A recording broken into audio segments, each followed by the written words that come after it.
Silakan Oke. dilanjut. Ya. Baik. Nah, ada satu hal yang mau saya sampaikan terkait dengan ajakan kami berdiskusi dulu ini dengan Pak Verbum Veritatis, yang kemudian bahasa sederhananya ditolak dengan halus lah ya. Kalau dari yang saya tangkap sebenarnya alasannya karena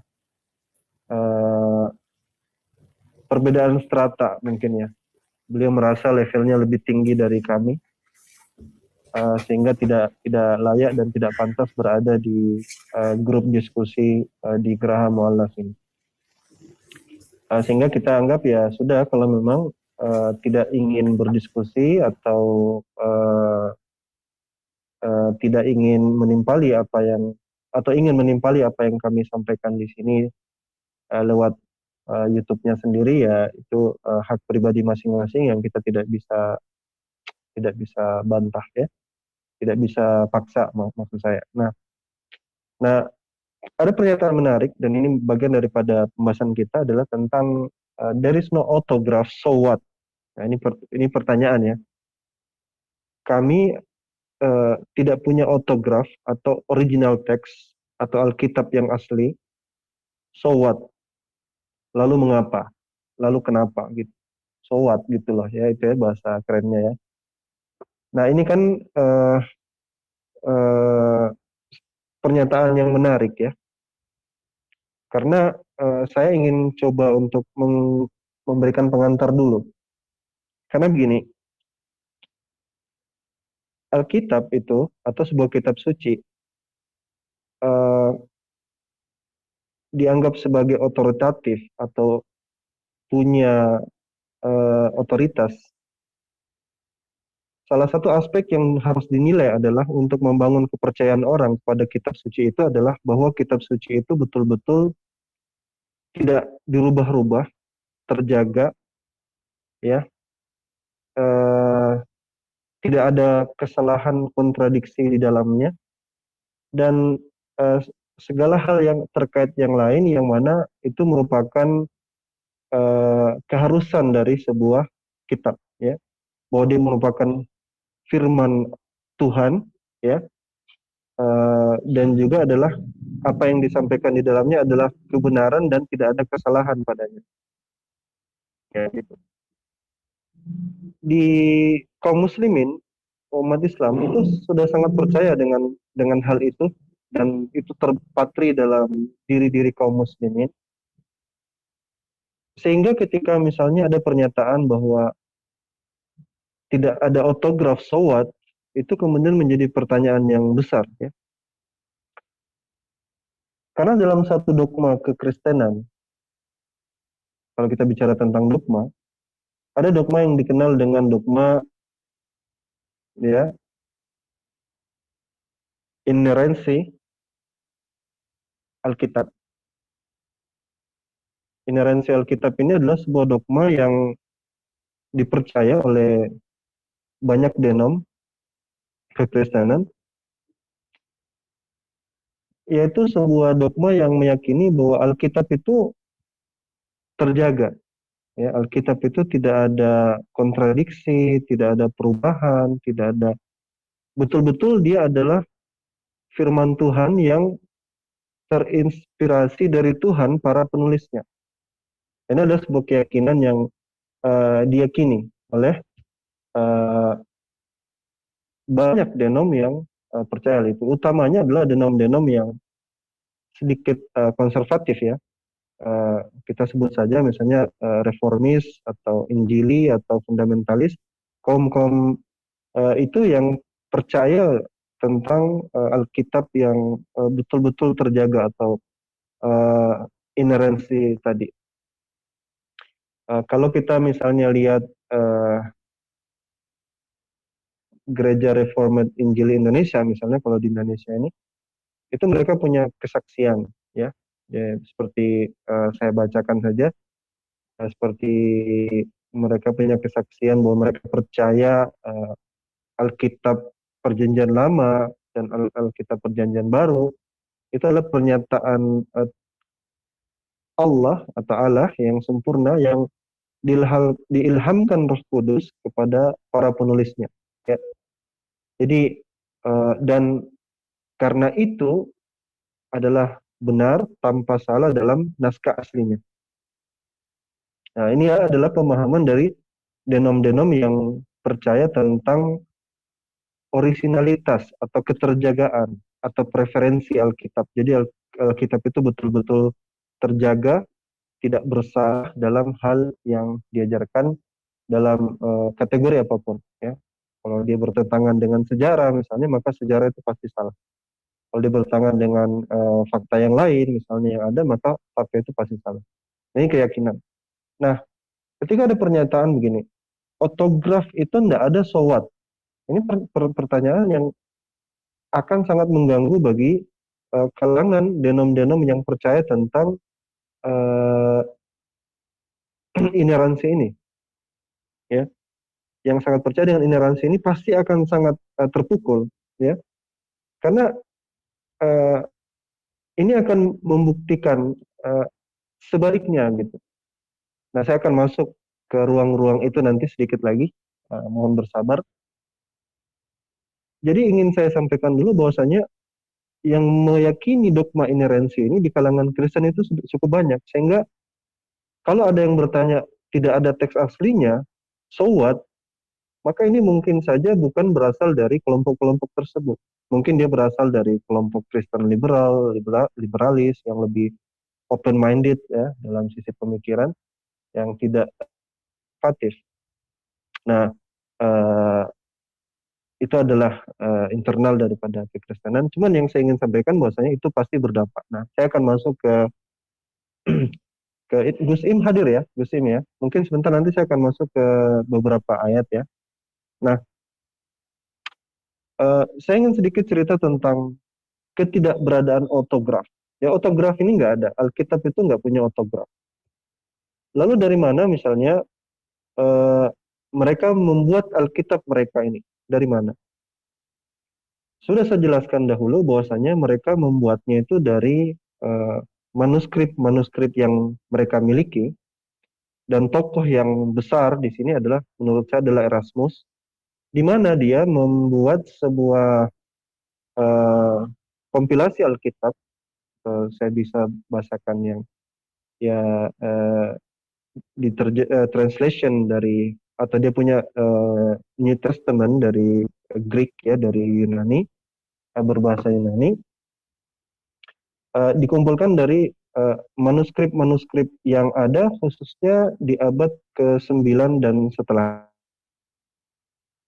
abad-abad yang sudah agak belakangan. Sehingga bisa biasa katakan berarti Alkitab itu 1000 tahun menurut Bar Ehman kurang lebih 94% Alkitab yang dibuat itu, khususnya King James Version, itu berasal dari apa yang dikumpulkan oleh Erasmus tadi. Nah, eh, itu diperbaiki dan diperbaiki sehingga di edisi keempat, saya lupa apa edisi ketiga atau edisi keempat, yang kemudian dijadikan rujukan dan dianggap sebagai the received text, ya, teks yang diterima, teks yang bisa diterima. Nah, Alkitab kemudian di, menjadi sebuah kitab yang diterima dan kemudian menjadi translation King James Version. Tidak lama kemudian, setelah itu, setelah sudah dijadikan dan diterima, itu kemudian ditemukanlah kodeks yang lebih lama atau manuskrip yang lebih lama, tapi dalam bentuk kodeks, dalam bentuk buku, yang dikenal dengan kodeks Sinaiticus. Ini kodeks terlama, ya, yang kemudian membuat critical text itu menjadi semakin gencar lagi, semakin gencar lagi. Sebenarnya critical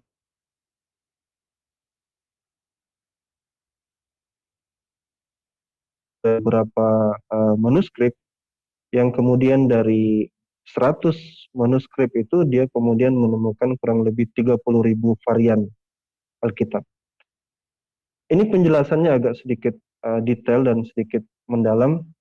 Buat ringkasnya gini, buat saya biar penonton semua paham, bahwa Alkitab yang ada sekarang itu dibuat dari manuskrip-manuskrip atau diambil dari manuskrip-manuskrip yang dipilah-pilih tergantung siapa yang merumuskan dari Alkitab itu. Jadi eh, karena ada banyak kopian manuskrip dan kopian manuskrip itu pun berada di abad-abad yang sudah lama jauh daripada autograf.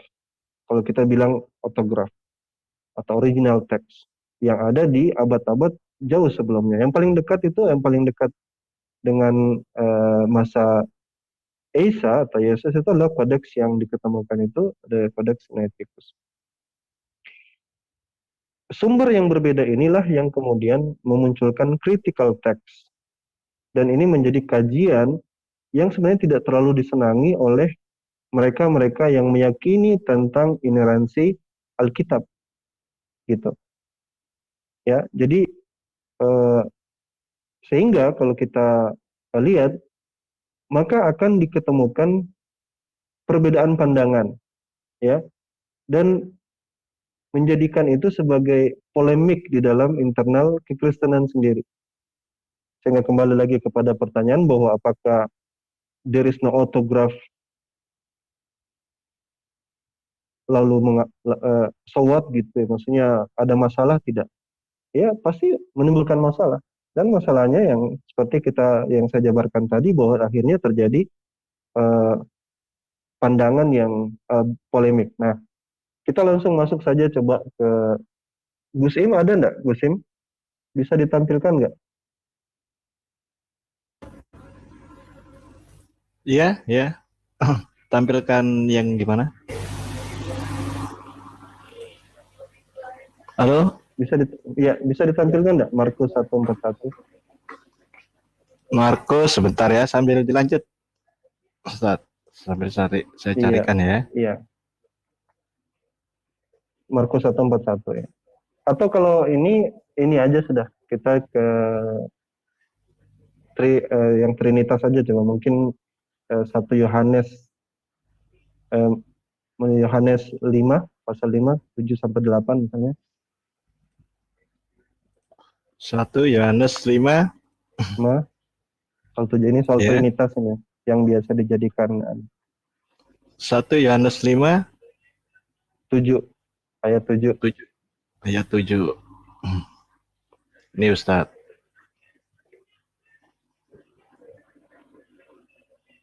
Nah, oke. 7. Oke, sebab ada 3 yang memberi kesaksian dalam surga Kudus dan ketiganya adalah satu. Nah, ayat ini ditemukan, ini muncul itu tergantung kita mau pakai manuskrip yang mana. Jadi ada perbedaan manuskrip, makanya beberapa beberapa orang pakar kita mengatakan bahwa ini sebenarnya dimasukkan ke dalam bracket. Jadi ada double bracket. Bahwa itu merupakan sebuah tambahan. Ya, jadi tidak ada di dalam kodeks terlama. Ya, ini masuk dalam critical text-nya.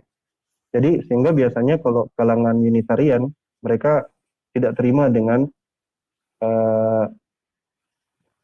ayat ini dan menganggap bahwasanya kaum Trinitas yang dianggap kira-kira bisa mendukung pendapatnya meskipun itu tidak bisa atau dianggap sebagai sesuatu yang tidak otoritatif ya, tidak terlalu bisa. Kalau dalam istilah Islam itu tidak sahih gitu, tidak sahih.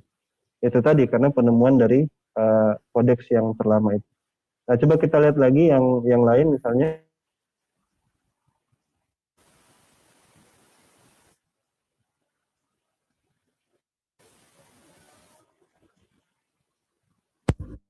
Ya, halo.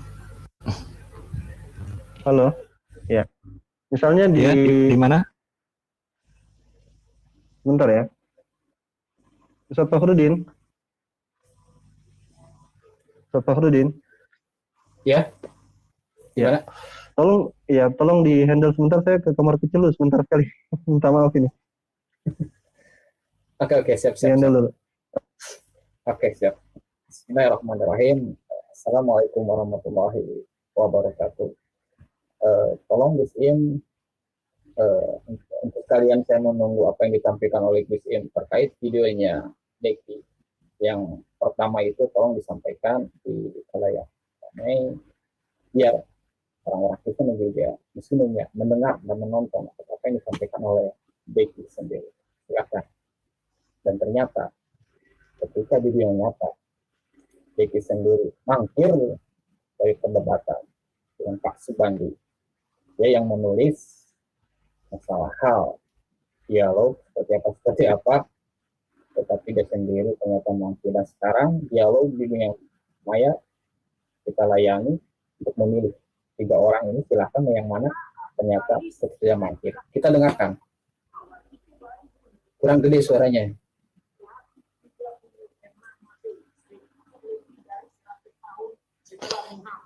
Dimulai oleh Ibn Amir Ad-Dimashqi.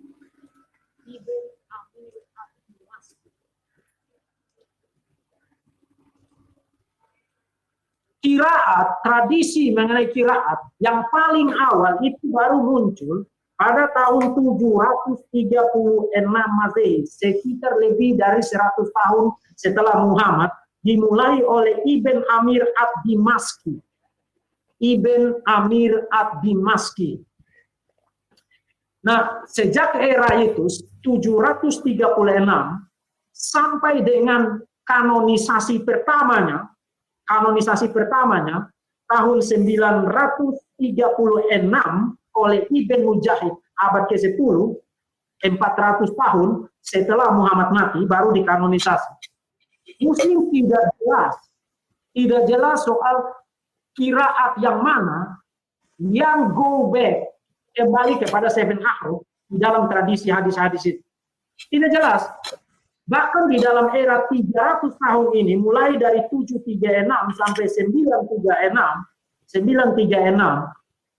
muncul 7 orang reciter yang terkenal. Saya sebutkan saja.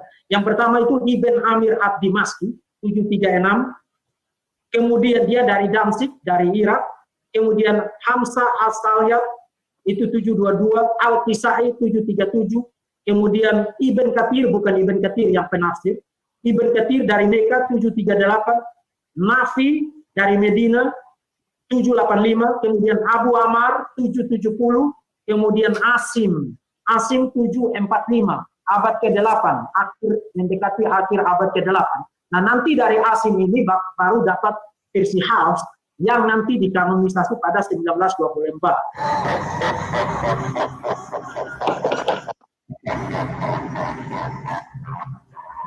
Jelas bahwa kiraat-kiraat ini tidak berasal dari Muhammad. Tidak berasal dari era Muhammad. Tidak berasal dari era Muhammad. Karena yang paling tua, sejauh yang kita ketahui, yang paling tua itu berasal dari Ibn Amir Ad-Dimashqi dari Damsyik, dari Turki, tahun 736. Muhammad mati 632. Tahun 632. Artinya ada gap 100 tahun. Oke.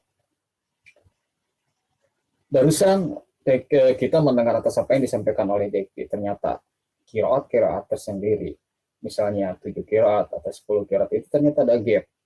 Ada gap sekitar 100 tahun lamanya.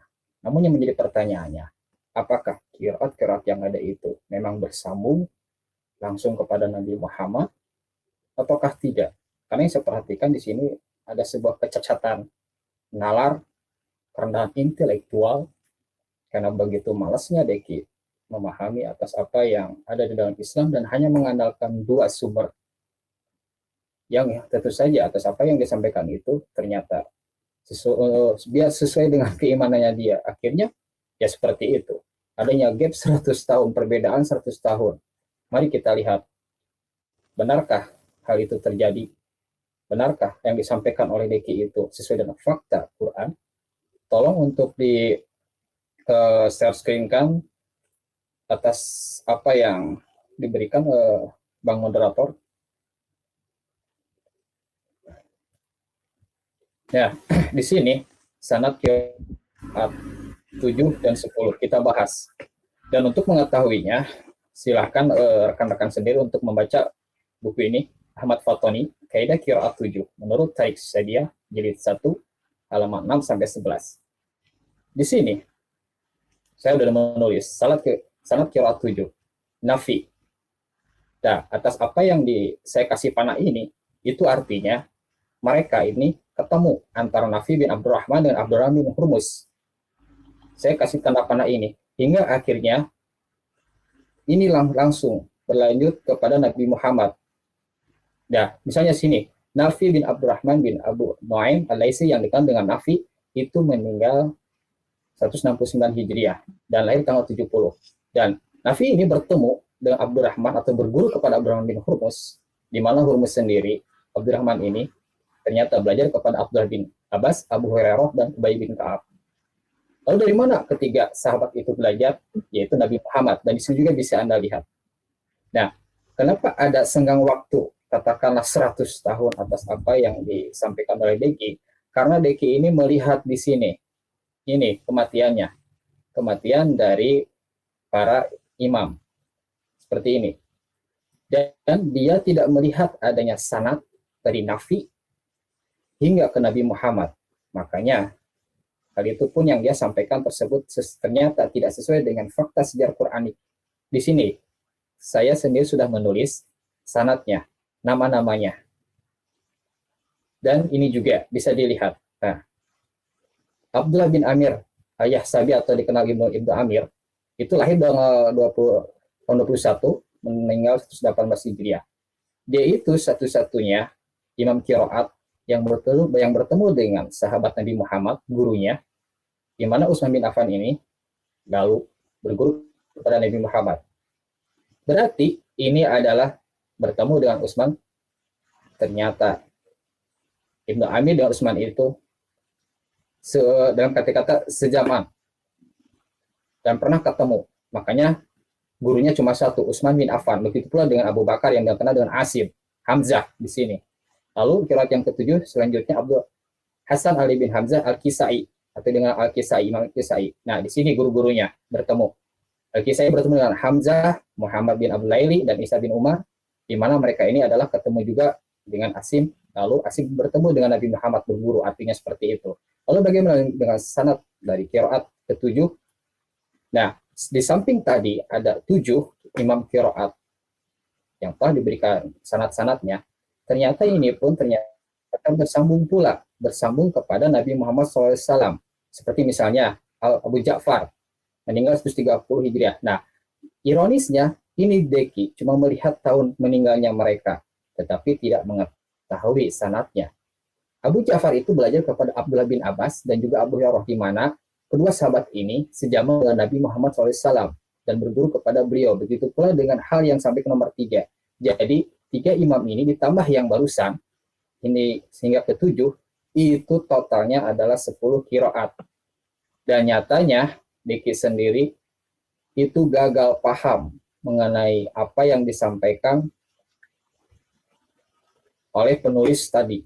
Artinya bahwa dia itu hanya mengambil intisari yang sesuai dengan keyakinannya lalu dikembangkan dengan interpretasi dia seperti itu. Dan insya Allah terkait masalah qiraat, karena memang Diki sendiri itu fokus kepada Pak Buyung, insya Allah hari Rabu akan dibahas oleh Pak Buyung. Kami hanya mengulas sedikit saja tentang adanya kecacatan nalar, tentang rendahnya intelektual Diki. Seperti itu. Mau disambung silahkan Bang Awan. Iya, iya. Mau disambung silahkan. Oke. Jadi gitu. Jadi ya, oke. Jadi gitu. Nah, critical text itu sebenarnya adalah ilmu yang ingin menguji ayat-ayat Alkitab ya. Ayat-ayat Alkitab itu apakah benar tidak seperti itu? Seperti apakah itu betul yang aslinya itu seperti itu atau tidak? Atau itu tambahan ataukah itu bukan tambahan? Nah, kalau Anda sekalian menyimak ya bagaimana debat antara Pendeta Muriwali dengan Ustaz Yonatan Nandar, Dan di sini saya mau sampaikan bahwasanya kapasitas dokter dari Pak Muriwali sepertinya sedikit harus agak bagaimana ya membahasakannya, tidak seperti yang diduga ya, bahwa eh, cara menanggapinya tentang the missing verse atau ayat-ayat yang hilang di Alkitab itu dikarenakan critical text tadi, itu tidak bisa dijawab kecuali dengan prinsip inerensi tadi, yaitu prinsip bahwa semua yang ada itu adalah terjaga, ya itu dan berbagai retorika-retorika yang lain. Sekarang kita masuk lagi ya, kayak Markus 1:41, Gus. Markus pasal 1 bisa ditampilkan.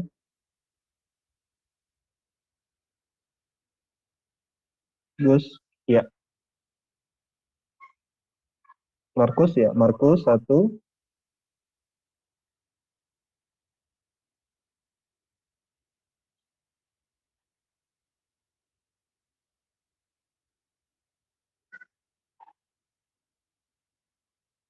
Iya, 41.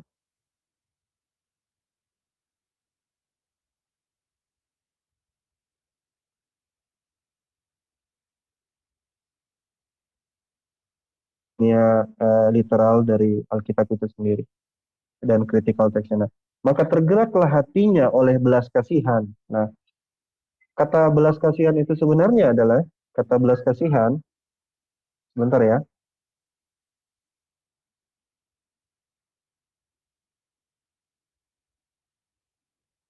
Ya. Nah, kan itu sebenarnya adalah itu bukan kata belas kasihan di situ. Menurut pakar Alkitab yaitu Wallace dan juga dalam hal ini Bart Ehrman ini adalah murid daripada Bruce Metzger atau pakar Alkitab yang memang mengkaji manuskrip asli itu. Yang benar itu adalah bukan tergerak oleh belas kasihan, tetapi yang benar adalah tergerak.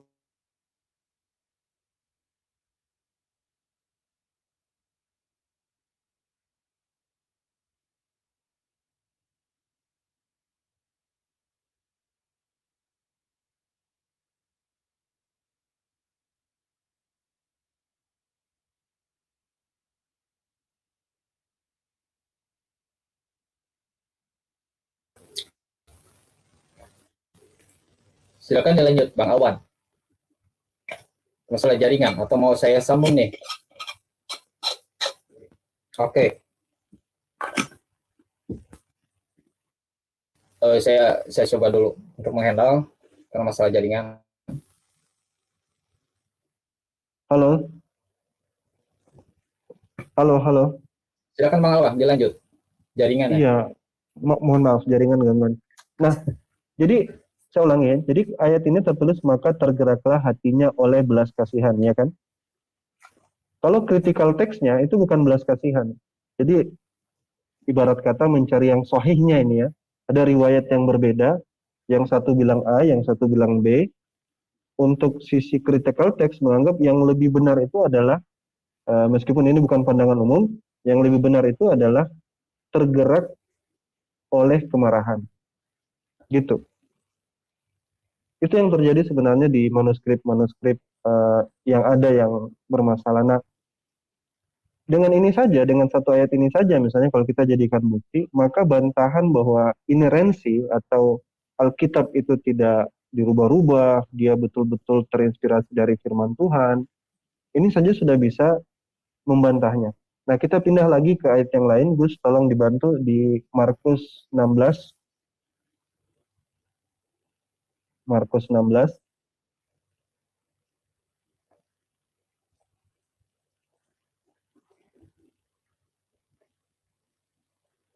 Halo? Gus? Gus? Halo? Gus Im? Lanjut aja, Bang Awan. Iya, oke. Nggak bisa ditampilkan ya. Jadi Markus di 16 9-20 misalnya, dan termasuk yang sebelumnya yang saya jelaskan tentang Tritunggal tadi, yang di Yohanes 5 ayat 7-8. Nah, itu sebenarnya di dalam critical text itu sudah dijelaskan juga bahwa ini ayat ini sepertinya nggak ada ini sepertinya tambahan ini. ya, ini tambahan. Makanya kalau di dalam Nestle Aland ya, di dalam sekarang sudah edisi ke-28, itu adalah Novum Testamentum Grace, naskah perjanjian baru berdasarkan critical text. Itu untuk kalimat yang diragukan bahwa itu ada di naskah asli, di manuskrip asli, itu diberikan 2 bracket, ya, 2 tanda kurung. Itu ciri khasnya, 2 bracket. Ya, sementara sayangnya saya enggak, karena ini kita tidak rencanakan, ya, kita buru-buru juga. Saya pribadi buru-buru, tidak merencanakan dengan matang. Jadi saya tidak sempat bawakan contoh tampilan daripada Novum Testamentum Grace. Nah, apa yang ingin saya sampaikan? Bahwasanya tidak ada autograf ini kemudian menjadi masalah. Bahwasanya benar-benar Alkitab itu tidak dipreservasi, tidak terjaga. Saya ingat dengan firman Allah Subhanahu wa taala, orang-orang yang menulis, ya, Alkitab itu biaidihim, dengan tangan-tangan mereka, summa yaquluna hadza min indillah. Kemudian mereka mengatakan bahwasanya ini adalah dari sisi Allah Subhanahu wa taala, atau ini adalah firman Tuhan. Saya teringat dengan ayat itu, bahwa kalau itu sebuah firman Tuhan, maka firman Tuhan itu mestilah dia seperti tadi, inerensi tadi. Saya setuju dengan pendapat-pendapat kaum Injili, kaum reformis, atau kaum fundamentalis dalam sisi Alkitab, bahwa Alkitab itu masih dalam koridor itu terjaganya. Tapi kenyataannya, kalau kita mempelajari Alkitab lebih jauh lagi dari manuskrip sumber aslinya, kemudian critical text-nya, kita akan paham bahwasanya ternyata perbedaan tekstual itu atau kesalahan tekstual itu ada dua model, ada yang disengaja dan ada yang tidak disengaja. Nanti untuk yang disengaja itu nanti saya bisa perlihatkan buktinya bahwa itu kemungkinan disengaja, dan ini bukan saya karang-karang, ya, ini betul-betul dibahas oleh pakar-pakar Alkitab. Nah, terus bagaimana dengan dampaknya gitu, dampaknya itu sendiri. Kalau saya ikut kalau ada pernah baca buku Burning Bush, itu punya seorang penulis Alkitab, bukan Alkitab, penulis seorang pakar Alkitab juga, tapi tinggalnya di Singapura. Dia mengatakan bahwasanya critical text ini, ya, itu seperti Trojan horse, ya, Trojan horse. Jadi kalau kita lihat kisah Trojan horse itu adalah bahwa dulu ada hadiah kuda yang dimasukkan ke dalam sebuah benteng, yang ternyata di dalamnya itu ada pasukan yang menghancurkan benteng dari dalam. Nah, critical text itu dipandang seperti itu. Tapi itu sebuah keniscayaan yang tidak bisa dipungkiri semenjak autograf itu tidak ada, atau kitab aslinya itu nggak ada. Bayangkan saja untuk di abad ketiga papirusnya itu cuma sebesar ini kan, besar kartu kredit. Nggak mungkin bikin Alkitab dengan seperti ini. Jadi mereka bergantung pada manuskrip apa untuk membuat Alkitab itu, bergantung pada manuskrip yang jauh bahkan 1000 tahun setelahnya. Nah, itulah yang kemudian ada upaya untuk mencari kedekatan. Mereka menganggapnya sebagai upaya untuk rekonstruksi Bible, ya, mencari yang kalau dalam istilah kami mencari yang paling sahih atau paling rojih atau yang paling kuat, atau disebut dengan critical text. Seperti dalam hadis itu kan banyak riwayat. Ini saya juga mau sampaikan di sini. Kadang-kadang banyak orang-orang yang non Muslim itu tidak paham bahwasanya hadis dalam konteks Islam itu berbeda dengan Quran. Ya, kalau Quran itu sudah paten seperti itu, kalau hadis itu dalam ranah critical text. Karena kadang satu hadis itu dibawakan dalam riwayat-riwayat yang lain. Makanya kalau kita baca buku hadis disebut dengan wa fi riwayatin, ya, dan ada di dalam riwayat lain seperti ini. Nah, perbedaan riwayat inilah yang kemudian dikaji mana yang lebih benar dan bisa lebih dipakai. Nah, seperti itu juga dalam critical text Alkitab ini. Kalau cuman bedanya kalau di Islam itu juga ada tambahan, yaitu sanad, karena transmissionnya atau periwayatannya itu menggunakan juga dengan sanad dari orang ke orang atau dari seperti fulan ke fulan dan seterusnya. Apa kesimpulan yang saya ingin sampaikan di kesempatan kali ini? Bahwa eh, tidak bisa dianggap remeh, ya. Tidak bisa dianggap remeh bahwa tidak ada autograf itu. Kalau bahasanya so what, itu mungkin Pak Verbum Veritatis, tapi bagi penulis-penulis yang lain, mereka mengatakan so sad, menyedihkan sekali. Jadi sedikit berbeda. Karena dengan itulah kemudian timbul masalah-masalah yang saya kemukakan tadi. Seperti misalnya di NIV itu, di 2 tahun yang lalu itu ada 16 ayat yang dibuang, 16 ayat. Dianggap ini bukan bagian dari Alkitab. Versi terjemahan NIV. Sekarang itu sudah 17. Sekarang sudah 17. Kalau Anda cek lagi, sekarang sudah 17 ayat yang dibuang. Artinya ada satu lagi tambahan ayat yang dianggap tidak otentik atau dianggap bukan bagian dari Alkitab. Sesuatu yang ditambahkan kemudian. Mungkin itu saja ya. Sudah larut malam juga. Nanti mungkin ada tambahan, Ustaz Fakhrudin. Tafadhal mashkura. Ya, makasih Bang Alwan atas apa yang telah membuat kaum muslimin mencerahkan, ya, membuat orang-orang Kristen sendiri kebingungan seperti itu. Nah, terkait masalah hal yang sedang kita bahas ini, terkadang juga di kalangan perdebatan masalah hal Islam dan Kristen, nggak sedikit orang-orang Kristen yang begitu pede bahwa meskipun mereka sendiri tidak memiliki naskah asli, yang penting saat ini itu sudah seragam. Namun yang menjadi permasalahannya bagaimana ketika zaman mula-mula seperti itu. Makanya beberapa pertemuan yang kalau nggak salah pertemuan pertama saya memberikan bukti. Ternyata di dalam Bapak Gereja itu ada 12 nama dan setiap orang itu memiliki perbedaan. Itu perbedaan apa saja? Perbedaan yang pertama, perbedaan masalah hal nama kitab.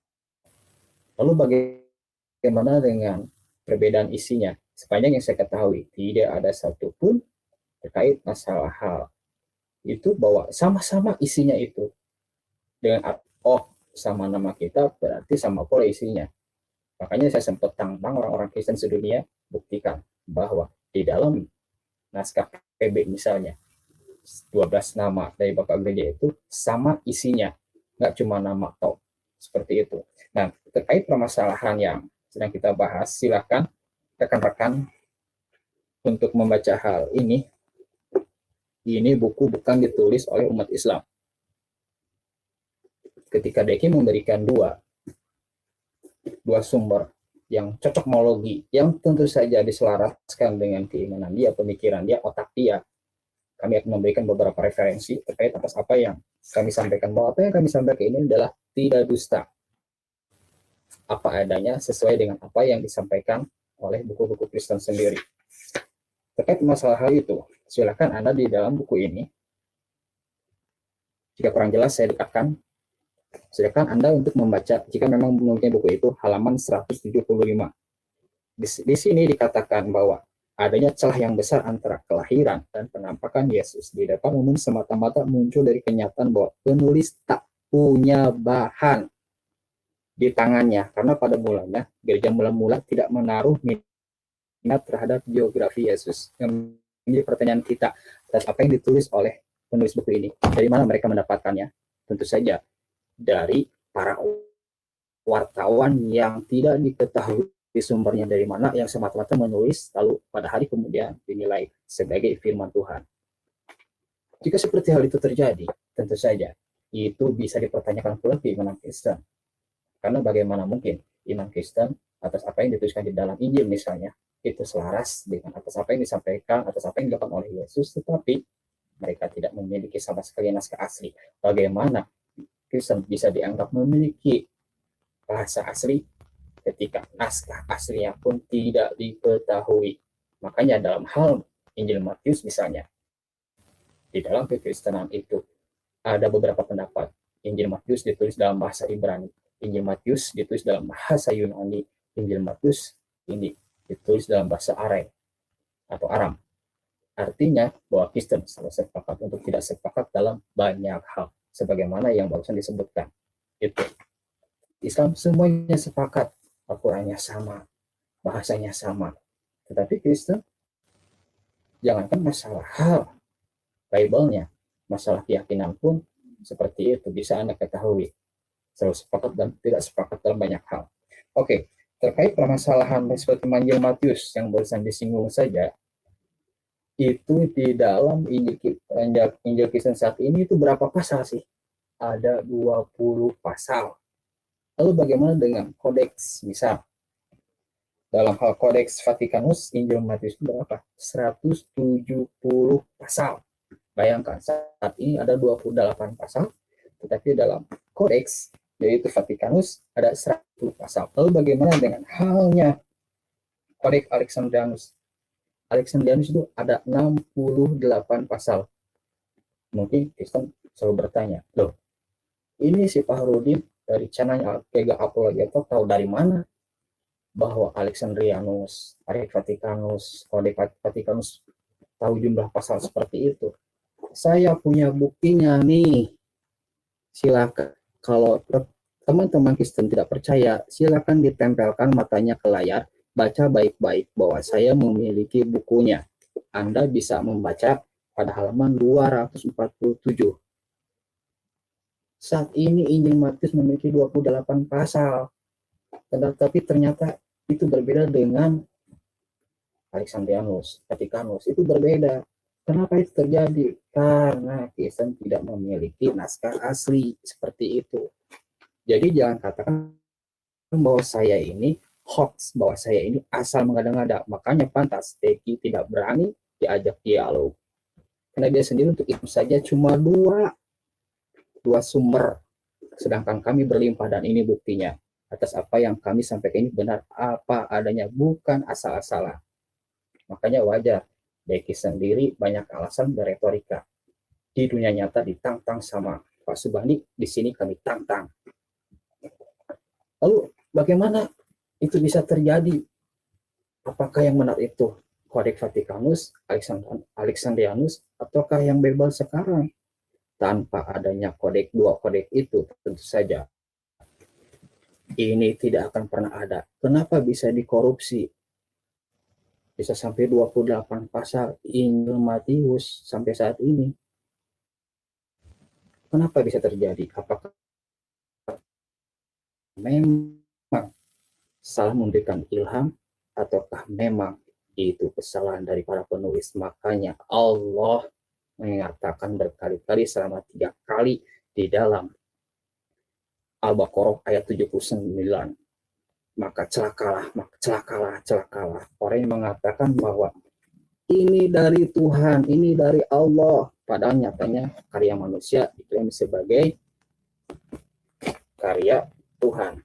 Bentar ya, saya cas dulu, maaf nih. Silakan disambung, Kang Awan. Saya ngecas dulu nih, sekali ngecas. Oke. Jadi terkait yang saya sampaikan tadi, ya, Gus sudah aktif ya, Gus? Bisa ditampilkan nggak? Oke, silakan. Gimana, Ustaz? Markus 16, coba. Markus pasal 16.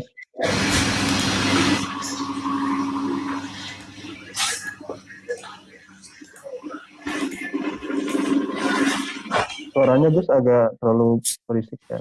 Markus 16 ya. Ayah? Ya, 9 sampai 20.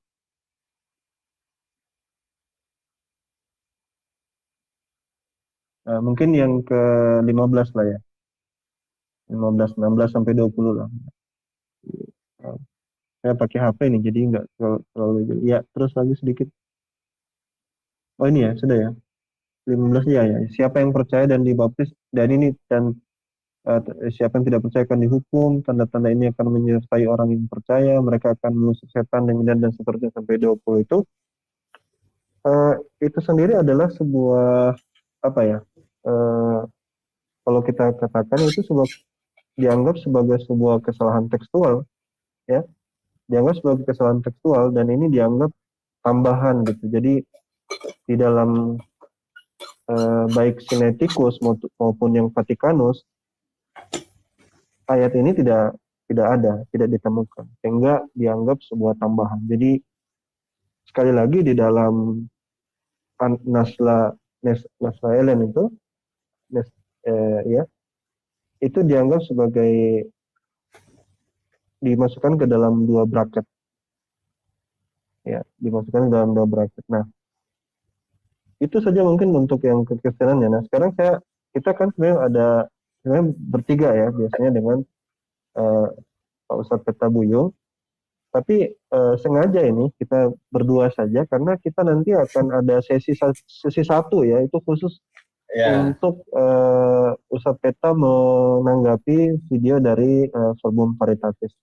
Sebenarnya Verbum Veritatis itu cuman bermodalkan 2 sumber yang dalam videonya itu, tapi lebih banyak kepada karya daripada Syadi Hekmat Nasr. Jadi Syadi Hekmat Nasr itu saya sudah jelaskan di channel saya di Al-Wan TV, di video saya sempat saya review tentang seringkas saja tentang Verbum Veritatis dan juga Yonatan Nandar dengan Muriwali.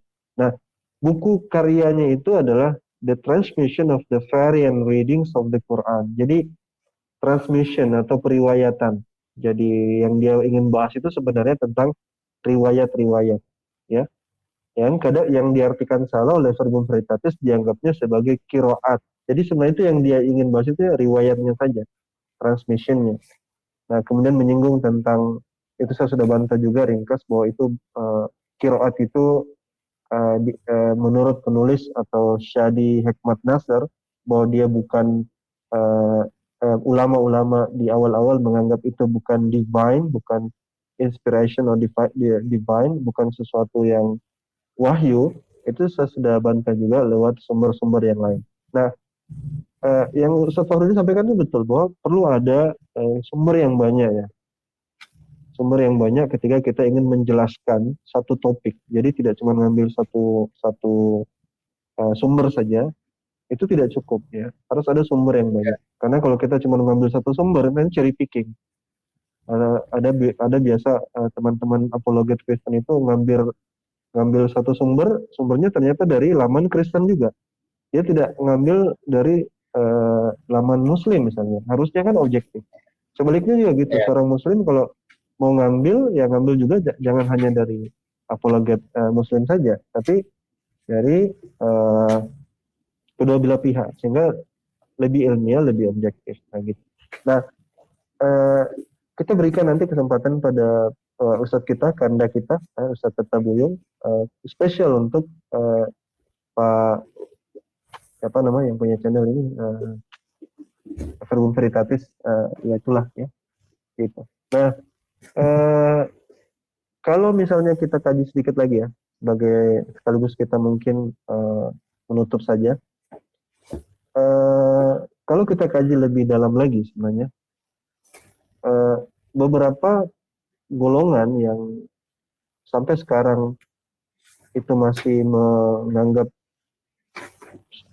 atau menguatkan paham daripada sola scriptura, kebanyakan meyakini bahwa Alkitab itu masih betul-betul terjaga dari cover to cover, ya, tidak berubah. Kalau gereja Injili, Mas Fakhrudin, ya, gereja Injili apa ya, Reformed apa? Kalau yang punya Stephen Tong itu apa namanya? Kalau nggak salah itu dari GBIA. Kalau nggak salah itu alirannya Injili. Kalau tidak salah. Injili ya. Nah, itu kan juga ya, di dalam salah. satu, iya itu gereja Reformed Injili. Nah itu kan betul-betul yakin bahwa tidak ada Alkitab itu tidak ada perubahan. Misalnya, kalau jadi banyak denom-denom Kristen yang betul-betul kalau yang misalnya seperti disampaikan Pak Verbum Veritatis itu, so what itu itu agak sedikit gimana ya? Kira-kira kalau kita Muslim gitu ditanya Al-Quran kamu tidak terjaga, terus kita ngejawabnya so what gitu loh. Kalau Al-Quran tidak terjaga, ini kan nggak bisa menurut. Kalau saya sendiri pribadi, wah nggak bisa, ini Al-Quran saya terjaga dan saya berdiri duduk di sini ingin membuktikan bahwa Quran itu terjaga, ya kan? Beda dengan seperti yang disampaikan Pak Dr. Muriwali yang mengatakan bahwa dalam diskusinya itu dan mengatakan itu kalau Tuhan mau ingin tambah bagaimana? Kalau ingin Tuhan kurangi gimana? Itu kan eh, eh, menurut saya tidak dalam konteks yang kita umat Islam, saya pikir kita tidak begitu gaya pembelaan kita terhadap Quran. Kita buktikan bahwasanya eh, perbedaan yang ada atau yang qiraat yang dimaksud itu sudah dibawakan di zaman Nabi, di ahdi Rasul Shallallahu Alaihi Wasallam. Kemudian juga ada riwayat di mana Umar bin Khattab radhiyallahu anhu dengan Hisham membaca qiraat yang berbeda, dan Rasulullah mengatakan begitulah Quran itu diturunkan sab'atu ahruf, dan banyak lagi riwayat-riwayat yang lain. Jadi preservasi juga lewat oral text ya, seperti halnya Nabi Musa, ada istilah sebalbeh, Meshna and Gemara, itu kan juga bagian daripada penjagaan. Dan kita dikenal dengan istilah hadis, riwayat, sanad, matan, dan lain-lain. Tapi itu pembahasan yang panjang. Sebenarnya itu enak kalau didiskusikan dengan apologet Kristen ya yang mau diskusi. Dan insya Allah saya punya jadwal nanti dengan Pak Rudi Yohanes. Kita akan bahas tentang ini. Mudah-mudahan bisa lebih benar. Itu saja mungkin dari saya, Pak Hordin. Oke, terima kasih. Ya, terkait permasalahan Injil, saya coba untuk menitik beratkan tentang permasalahan Injil, itu kan yang diklaim oleh orang Kristen itu adalah firman Tuhan. Untuk hal itu silahkan orang-orang Kristen sendiri ini untuk baca buku ini, judulnya ya Kristen. Anda memiliki buku ini, silahkan Anda buka pada halaman 219. Apa yang dinyatakan oleh si penulis buku ini? Saya tidak ngarang-ngarang ya. Deki ngasih 2 sumber, saya bisa banyak ngasihnya. Silakan Anda baca pada halaman 219 apa yang disampaikannya. Silakan dengarkan. Tidak ada kesepakatan tentang siapa penulis kitab Injil ini dan kapan ditulisnya. Apa yang dibahas di dalam hal ini? Ini banyak terkait pasalan Injil khususnya, Perjanjian Baru. Penulis Kristen saja seperti ini pernyataannya, tidak ada kesepakatan siapa penulis Injil itu.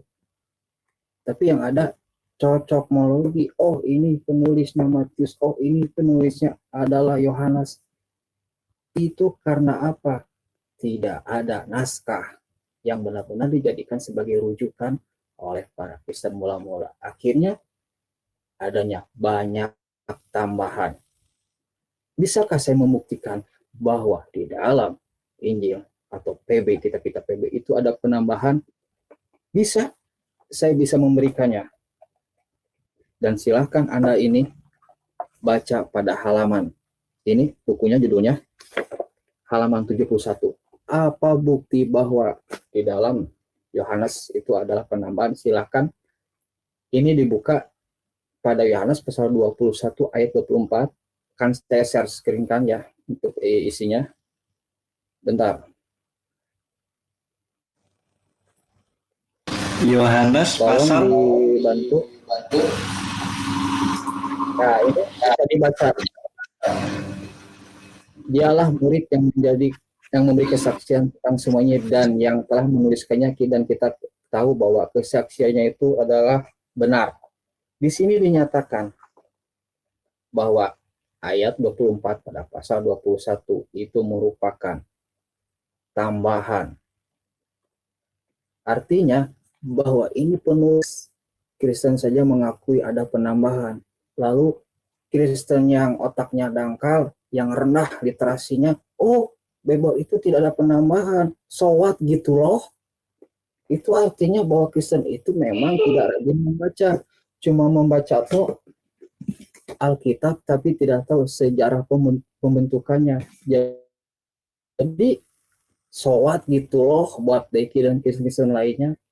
Ini Kristen yang menulisnya menyatakan seperti itu. Jadi banyak bukti bahwa di dalam batu banyak perubahannya. Silakan Anda baca buku yang saya sampaikan itu. Dan bahkan saya sebutkan pula halamannya. Nggak cuma 2 kayak Deki, yang rendah literasi cuma 2. Lalu apalagi buktinya? Saya kasih buktinya lagi. Kalau perlu silakan tempelkan matanya ke layar. Silakan untuk dibantu moderator untuk memberikan kolom yang sudah saya kasihkan terkait adanya PL dalam perjanjian lama. Anda Kristen bisa membuka pada Ayub pasal 19 ayat 25 dan sampai 26. Gus Im, halo.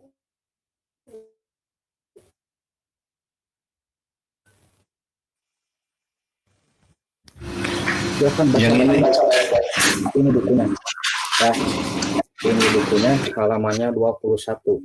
Bisa diperbesar Gus Im yang paling atas ini, biar orang-orang Kristen sendiri melek, biar molotov nontonnya. Nah, silakan. Nah ya, di sini apa yang ini? Ini yang sebelah kiri yang kita lihat, yang kita baca adalah teks Ibrani dari Textus Masoretus, dan yang sebelah kanan yang kita baca apa itu? Septuaginta. Lihat, ada perbedaannya. Yang ditebalkan ini dinilai sebuah tambahan. Ini penulisnya bukan seorang Muslim, tapi Kristen. Dan bisa kita lihat ke bawahnya lagi. Tolong bisa dikebawakan moderator. Nah, ini ayat Ayub 2, yang di atas Ayub pasal 19 ayat 25-26. Nah, sekarang di bawahnya apa? Ayub pasal 42 ayat 17. Di sini lihat. Dalam teks Ibrani begitu sangat singkat loh. Ini di Septuaginta begitu sangat panjang kayak kereta api. Ini dari mana ini panjang begitu banget? Apakah yang mana yang diilham oleh Roh Kudus? Apakah yang teks Masoret ataukah teks Septuaginta? Silakan baca nih. Tuh, bahasa aslinya ada. Jika memang menurut kalian ini adalah bahasa aslinya. Ini diterjemahkan seperti ini. Siapa yang nulis? Kristen loh. Menulis membuktikan ini. Lalu apa yang terjadi? Adanya Ayub yang diberikan itu, menurut penulis buku ini, itu sangat mempengaruhi tentang permasalahan apa? Kebangkitan. Mana yang benar? Jadi jangan sampai bilang kepada Muslim atau seolah-olah sok tahu Bible, tapi tidak tahu sejarahnya. Oh, bahwa Bible itu memang benar, ada perbedaan, tetapi tidak mempengaruhi doktrin. Bohong. Anak baca ini nih, anak baca ini di sini dinyatakan itu mempengaruhi permasalahan kebangkitan.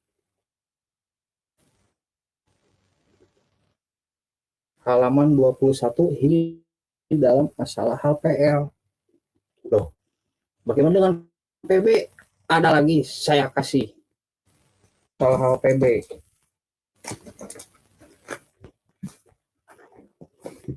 Jangan sampai bilang bahwa Muslim itu sok tahu ya.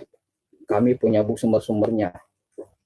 Silakan untuk dibukakan yang masalah hal teks yang diberikan Gus Im yang terkait permasalahan Yohanes itu.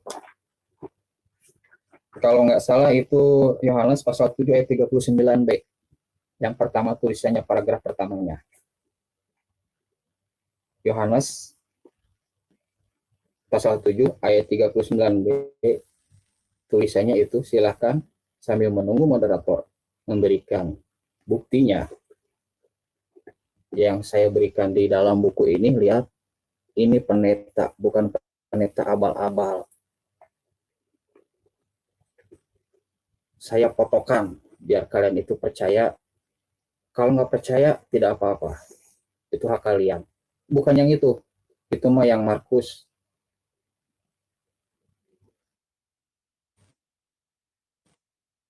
Pada jika memang punya Bible, silakan buka Injil Yohanes pasal 7 ayat 39b. Di sini apa? Lihat, ini ada kodek-kodek atau manuskrip ya. 1 sampai 5 ada perbedaan.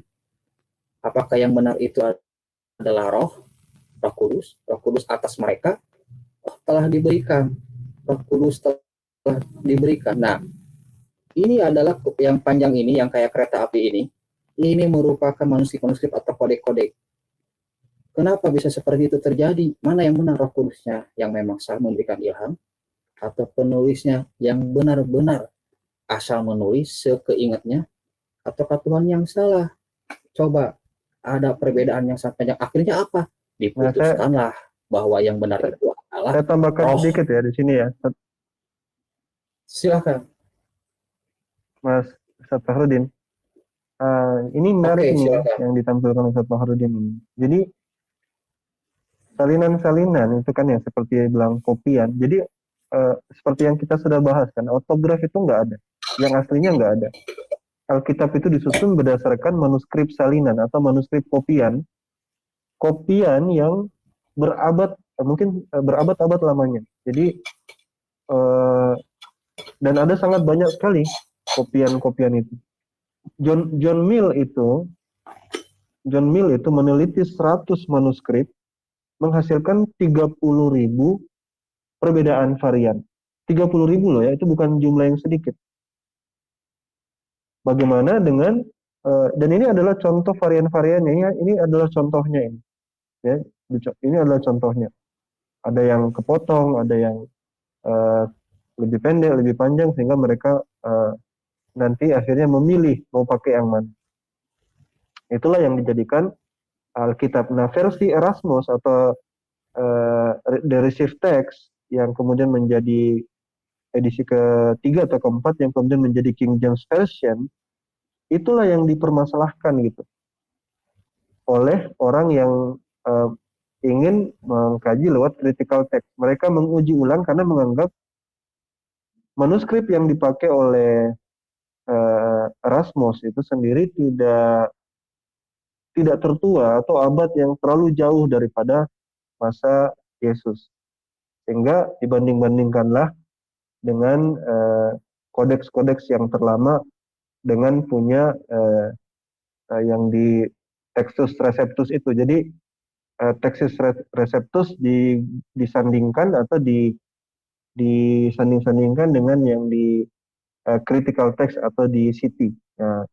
Nah, jadi itu banyak sekali, sampai saking banyaknya, dan itu hanya bisa diestimasi saja karena harus membuka semuanya, dan itu mungkin banyak sekali ya, itu banyak sekali. Itu kalau kita bicara 5.800-an manuskrip Yunani yang kemudian mau diteliti, dibandingkan salinan satu dengan salinan yang lain, itu butuh waktu yang sangat lama, dan diestimasi saja itu mungkin ada sekitar 500 ribuan varian, ada bilang 400 ribu, ada yang bilang mungkin 500 ribu, dan lain-lain. Nah, apakah perbedaan varian itu kemudian berpengaruh kepada konsep teologi atau tidak? Menurut Bruce Metzger itu 5% itu mempengaruhi. Ya, 5%, sehingga beberapa orang Kristen bilang, itu 5% sedikit. Ya, 5%, tapi 5% dari 500 ribu itu lumayan, itu sekitar 25 ribu itu. Padahal harusnya satu aja itu udah problematik. Dalam Al-Quran itu, gimana itu ayatnya ya, yang berbunyi, bahwasanya satajidu fihi ikhtilafan katsira. Jadi ciri membedakan mana kitab suci, mana bukan itu adalah kitab suci itu kalau kamu lihat banyak perselisihan, banyak kontradiksi di dalamnya, itu adalah bukti bahwasanya itu bukanlah kitab yang dari Allah Subhanahu wa Ta'ala. Ya, lanjut lagi, Ustaz lanjut lagi. Ini bagus ini slide-nya ini. Nah, ini yang tidak diketahui oleh Kristen. Mereka itu cuma apa? Cuma meyakini sudah menerima jadi ini toh, tapi tidak tahu prosesnya dari mana.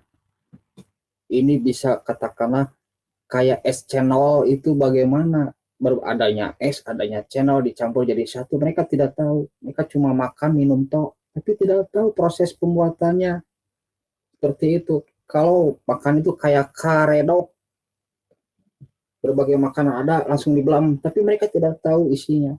Yang seolah-olah, oh kamu itu dibimbing oleh Tuhan. Pret, ini buktinya. PL ada, PB ada. Jadi yang benar itu yang mana? Perasa yang mana yang benar-benar diilhami oleh Tuhan. Lihat, jika Anda memiliki buku ini pada halaman 260 yang sedang saat Anda lihat ini, 260, di sini ada perbedaan. Dan setiap perbedaan itu ternyata dalam beda manuskrip atau beda naskah, ternyata beda pula frasa yang ada di dalamnya. Mana yang benar?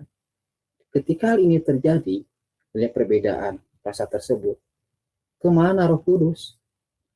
Kemana Tuhan yang kalian banggakan bahwa hal itu memang diilhamkan? So what gitu loh. Selanjutnya, untuk Markusnya, moderator, tolong disampaikan pada bagian Injil Markus untuk disampaikan. PL, kami sudah memberikan. PB sudah kami berikan. Dan terakhir akan kami berikan pula. Jadi jangan bilang bahwa itu tidak berpengaruh. PL, masalah Ayub saja itu berpengaruh masalah tentang kebangkitan. Jadi jangan sok tahu. Nah, silakan Anda lihat ini. Sama ini halamannya 260 ya. Baca baik-baik. Ini yang paling tertua. Itu kan. Itu memang cuma sampai ayat 8. Kenapa? Ada tambahan ayat.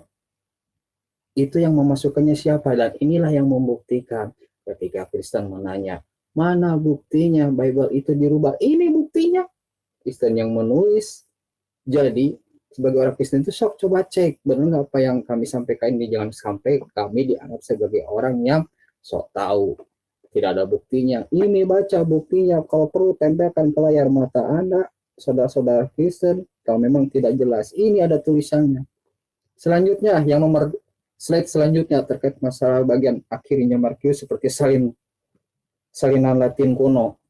Itu ini Nah, dulu, ini itu yang ini dulu mungkin. Oke, siap, silakan. Yang tadi dulu, yang tadi dulu. Pengen menyampaikan. Iya, yang tadi dulu itu. Nah, silakan. Ini kan yang tadi ya saya sampaikan ya. Manusia pakai HP jadi kurang jelas. Nah, itu yang ya. Jadi Markus 16 itu 9 sampai 20 yang isinya adalah tentang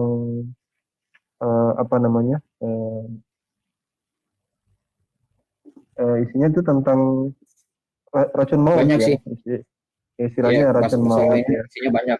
Banyak ya, intinya menguji iman lah, bahasanya sering dijadikan menguji iman sehingga ada pendeta yang akhirnya mati tidak mati ya, mungkin masuk rumah sakit ya.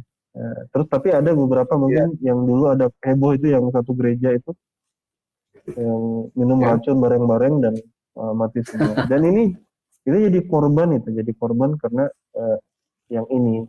Nah sehingga ya kalau kita bilang bahwasanya tidak ada autograf so what ya, lah itu tidak terbukti. Pada hakikatnya banyak kaum saudara kita dari pihak Kristen yang betul-betul meyakini secara letter-let apa yang tertuang dan menganggapnya bahwa ini adalah betul-betul firman Tuhan gitu. Jadi ya itu mungkin tambahan dari saya. Lanjut lagi, saya sisa 2% ya ini HP saya ini casnya. Oke, lanjutlah antum.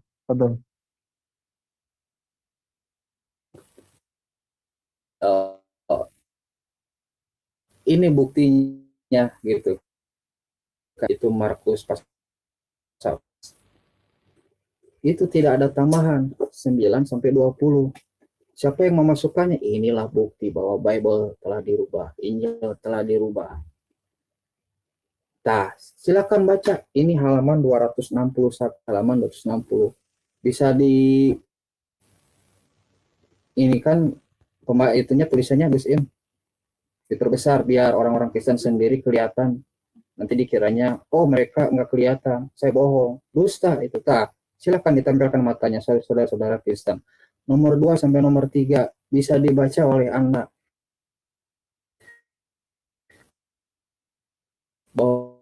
Markus 16 sampai 8 tok. Lalu bagaimana yang nomor 3? Ternyata mereka itu menampilkan beberapa manuskrip, beberapa naskah, menampilkan pasal 16 ayat 9 hingga 20. Ternyata ini terbukti bahwa siapa yang menambahkannya, ya manusia. Siapa pihaknya? Kristen sendiri. Inilah jawabannya ketika orang Kristen bertanya kepada seorang Muslim atau kepada kaum Muslimin, mana buktinya bahwa Bible itu sudah dirubah? Ini buktinya. Lalu siapa yang merubahnya? Yang manusia, yaitu Kristen sendiri. Kapan dirubahnya? Anda bisa mengecek ini berbagai naskah tahun berapa diproduksinya. Itu sudah cukup sebenarnya. Apakah ini firman Tuhan? No. Ini bukan firman Tuhan. Ini tulisan manusia, tetapi diyakini sebagai firman Tuhan oleh orang-orang Kristen. Hasilnya sebagaimana yang disampaikan oleh Allah di dalam Al-Baqarah ayat 79. Celaka. Celaka apanya? Celaka keyakinannya. Hingga saat ini banyak denom-denom terpecah belah, saling mengklaim bahwa aliran mereka yang benar, selain aliran mereka itu salah, sesat, dan menyesat. Apa? Disiksa di neraka, kecuali jika tidak bertobat. Ini buktinya, saudara-saudara. Kami tidak memberikan kebohongan, tapi memberikan bukti. Ini bukunya, dan bisa Anda tempelkan matanya orang Kristen jika saya dianggap berbohong. Seperti itu, saudara-saudara. Ini buktinya. Anda bisa membaca salinan W, menambah kata-kata di atas, di ayat 14 bagian akhir. Lalu yang pertama, tidak ada, cuma 16, ayat 8 saja. Mana yang benar? Poin ke-1, ke-2, atau cuma 3 sampai 4 sampai ke-5?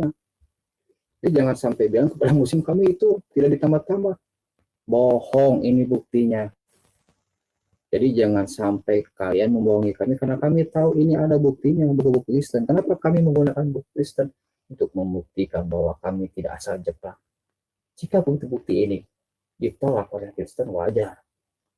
Apalagi ketika kami menggunakan sumber dari Islam, pasti ditolak.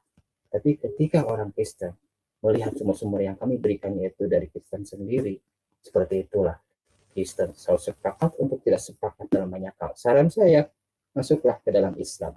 Namun, jika Deki tidak mau berdialog dengan kami, dengan alasan bahwa kami memang tidak kredibel, meskipun dia sendiri secara tidak langsung mengklaim dia itu memang seorang intelektual, tapi cuma 2 sumber, dan itu pun cocokmologi dicocokkan dengan keyakinannya dia sendiri, sedangkan kami lebih memberikan sumber-sumber, dan kami tidak membuktikan, dan kami membuktikan bahwa kami sendiri itu benar-benar sesuai dengan fakta sejarah kekristenannya.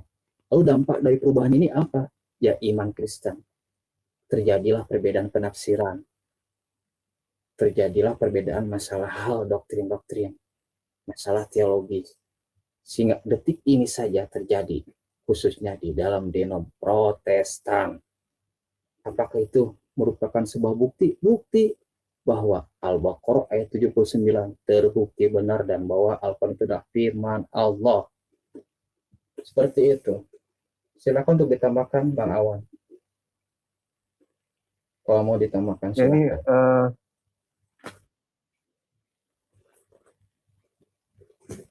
saya pikir sudah jelas ya. Paling tidak kita sudah memberikan bukti bahwasanya klaim bahwa tidak ada Alkitab yang asli atau original text atau autograf itu paling tidak punya dampak bagi kekristenan. Jadi kalau dianggap dampaknya itu minor atau kecil, yang benar menurut saya dampaknya sangat besar, karena banyak denom-denom Kristen yang masih percaya literal, apa yang tertulis itu dalam Alkitab itu benar-benar firman Tuhan, dan naskah manuskripnya itu terjaga, terinspirasi, divine.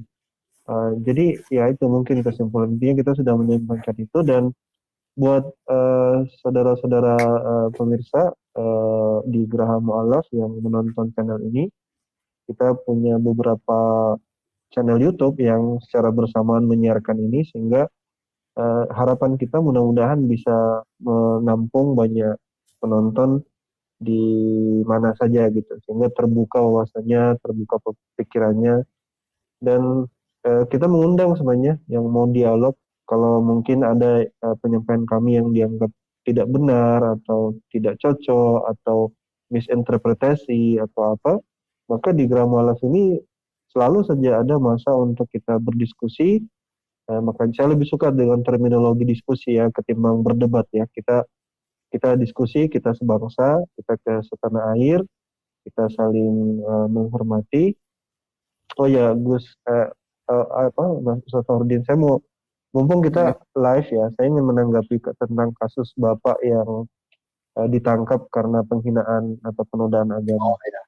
Ya saya lihat kan itu konten status-statusnya sedikit banyak kasar ya, menuduh Muhammad Rasulullah SAW sebagai A, B, C, D dan seterusnya. Seyogianya di dalam diskusi ya kita tidak harus mengedepankan emosional kita sehingga melepaskan rasionalitas kita ya, tidak boleh.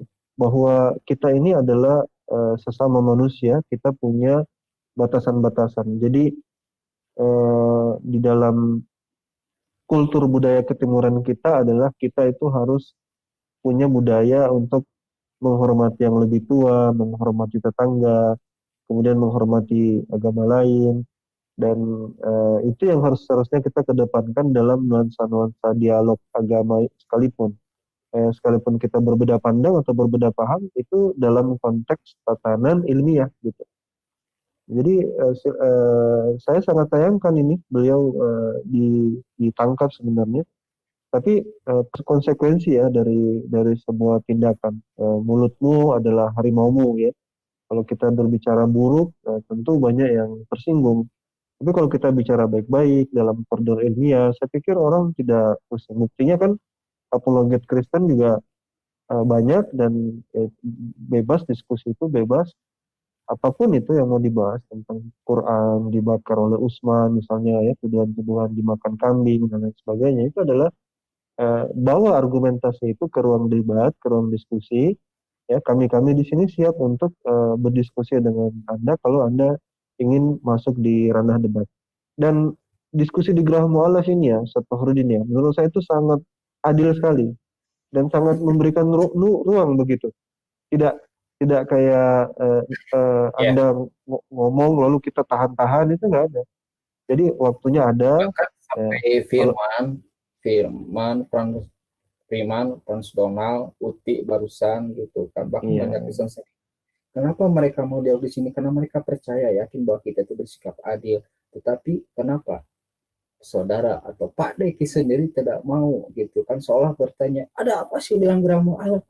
Ini sudah membuktikan banyaknya Kristen yang dialog di sini, berarti kami itu bisa dipercaya, kami itu bisa bersikap adil.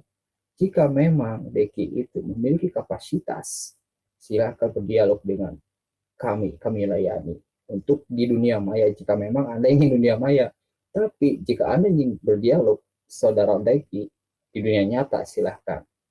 Pak Subandi menunggu Anda. Di dunia nyata Anda ditunggu oleh Pak Subandi, di dunia maya kami tunggu Anda. Jadi tidak ada alasan bahwa Gerah Mu'alaf itu dalam arti kata tidak adil. Fine-fine saja orang-orang Kristen, cuma seorang Kristen yang mentalnya kayak tahu yang keinjak dan mulutnya besarlah seperti Deki yang banyak omong, yang tidak mampu membuktikan bahwa di Gerah Mu'alaf itu benar-benar adil seperti itu. Jadi silahkan saja kalau mau dialog orang-orang Kristen lainnya, silahkan. Kami tidak akan mencampuri, kami hanya memfasilitasi saja. Terima kasih. Ya, jadi kalau saya pikir memang betul bahwa dan saya pikir kita tidak perlu memaksa ya. Kalau misalnya Pak Deki merasa tidak mau dan tidak ingin, ya itu urusan lain. Intinya bahwa insya Allah kita akan terus bawakan ilmu-ilmu tentang kristologi dan juga tentunya dengan ilmu-ilmu keislaman. Makanya di Gerah Mu'alaf ini kita anggap seperti apa ya? Bagi saya pribadi ya, itu seperti TV kita di dunia daring seperti ini. Jadi ya, ini adalah media yang sangat bagus, pusat informasi, menjawab syubhat-syubhat apa yang dilontarkan, dan tentunya dengan yang santun, yang lebih mengedepankan tata krama, adab, sehingga kita jadi lebih termotivasi untuk belajar lebih jauh. Ustaz Fakhrudin, ini sudah tengah malam ini, kayaknya kita harus sudahi ya acara kita, sesi kita. Menyampaikan juga terkait mungkin teman-teman Kristen bertanya-tanya kemana Pak Buyung gitu kan, karena beliau di sini memang ada kesibukan sebagai seorang pengacara gitu kan, seperti itu. Dan kenapa tidak menanggapi Pak Deki? Insya Allah hari Rabu tanggal 12 kalau nggak salah, atau 2 hari lagi Pak Buyung Sibi akan menanggapi pernyataannya Pak Diki seperti itu. Ingin beliau itu puas menyampaikannya seperti itu. Dan perlu diingat, Saudara Deki, Anda ditunggu di dunia nyata, itu dan Pak Subandi, kami menunggu Anda di dunia maya, di Geraha Mu'alaf. Dan ini sudah terbukti Geraha Mu'alaf itu fair, adil. Jadi jangan sampai berpikir yang aneh, kecuali memang Anda itu pengecut, cuma mulut besar saja. Seperti itu. Mari kita berperang data, perang sumber, dan gunakan otak Anda untuk berpikir, membuktikan bahwa pernyataan itu benar. Terima kasih. Maaf Ya, jika kita memang- kami ada salah kata dan sikap. Ya, kita nantikan nanti pembahasan dari Ustadz Peta Buyung ya, rekan kita. Ya, beliau nanti akan ada ruang sendiri untuk mengkanter ya apa yang disampaikan secara khusus dari saudara Deki di channelnya. Nah, mungkin itu saja. Saya serahkan ke Gus Im atau kita tutup saja langsung, gimana nih, Gus? Halo Bisa. Gus. Dan sebelumnya saya mengumumkan juga, soal untuk teman-teman Muslim maupun Kristen untuk mensubscribe juga Geraha Mu'alaf gitu kan, biar tidak ketinggalan debat-debat yang ada di Geraha Mu'alaf ataupun kajian-kajian, insya Allah itu ada selalu gitu kan di Geraha Mu'alaf. Juga di channel saya AGK Apologeto, Bang Alwan juga gitu, Pak Edi Prayitno, Pak Peta Buyung, itu channelnya sama, Peta Buyung, Harokah Islam, Ariesto channel yang barusan sebelum kita itu tampil. Fresh Mind. Ya, Kalau Ariesto itu Fresh Mind. sekarang udah juga di Ariesto channel, ya seperti itu. Iya. Atau Gitu ya. Batarium, Kristologi itu juga ada seperti itu. Jadi Anda dialog siapapun orangnya, silakan kami tampilkan 8 channel. Jadi tidak usah ragu dengan kami, karena kami ini seorang Muslim yang amanah, insya Allah. Terima kasih. Assalamualaikum warahmatullahi wabarakatuh. Dan maaf jika kami ada salah kata dan sikap seperti itu. Iya.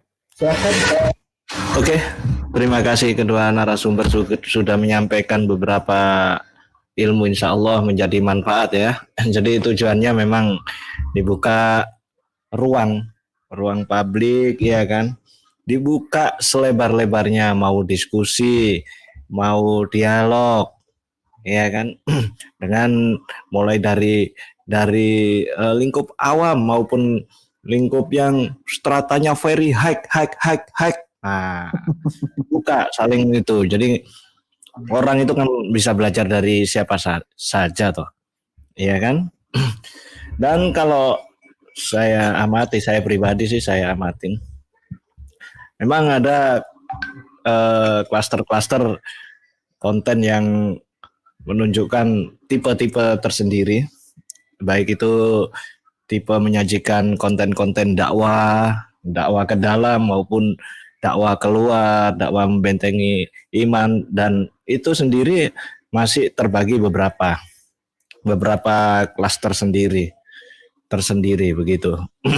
Jadi ada yang monolog seperti ada channel seperti Tanpa Ragi, ada juga channel-channel yang Islam yang menyajikan dakwah-dakwah Islam secara monolog seperti itu ya kan. Bahkan ada yang channel yang khusus menjawab secara sistematis seperti channel Esa Raflesa. Saya kira cukup bagus untuk disimak untuk membentengi umat muslim tersendiri. Dan yang saya bingung ini channelnya Verbum Veritatis, ini channel tipe mana ini? Tipe monolog, penakut. Jadi saya tidak bisa mengambil kesimpulan ya kan, karena di lain waktu ya kan beliau juga membuka ruang, juga menantang ke sana ke sini ya kan, membahas dengan seperti itu. Bahkan yang saya tahu ada persetujuan dengan Pak Subandi Sukoco debat real, sehingga dia mengajukan dialog online. Dan saya kira di awal-awal beliau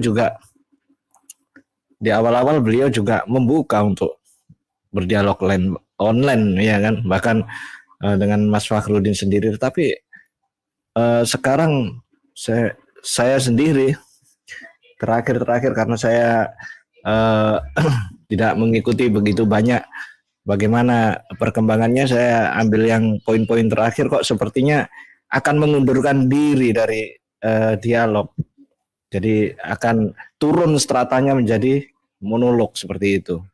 Sekelas dengan Oh ya, channel yang lain. Jadi saya juga itu aja. Mungkin saya tambahkan juga sekalian klarifikasi nih, karena berkali-kali saya perhatikan Bung Petris atau Deki ini selalu mengulang-ulang ternyata bahwa saya ini kabur dialog. Deki, Pak Deki, Anda itu sudah membaca WA saya belum? Jika Anda punya adab dan memang Bible mengajarkan Anda memiliki adab, saya sudah menawarkan Anda untuk dialog, tapi sampai detik ini Anda tidak jawaban. Lalu tiba-tiba Anda membuat sebuah live tanpa pernah mengajak kepada saya, ayo Din, kamu bisa jam berapa kita live bersama. Ternyata Anda tidak sama sekali, dan Anda kuar-kuar gitu kan. Oh, si Udin udah diajak gitu kan live. Anda secara pribadi atau secara apa ngajak saya? Atau cuma dari teman-teman Anda? Kalau Anda punya adab, silakan WA nomor saya. Jangan cuma kuar-kuar saja. Saya tantang Anda dialog, kan saya kasih satu tema buat Anda seperti itu. Dan perlu diketahui, saya tidak akan pernah takut kepada Anda. Apapun titel Anda, kita pernah mendata. Dan itu wajar kenapa Anda sendiri menolak dialog dengan saya. Karena Anda cuma 2 sumbernya.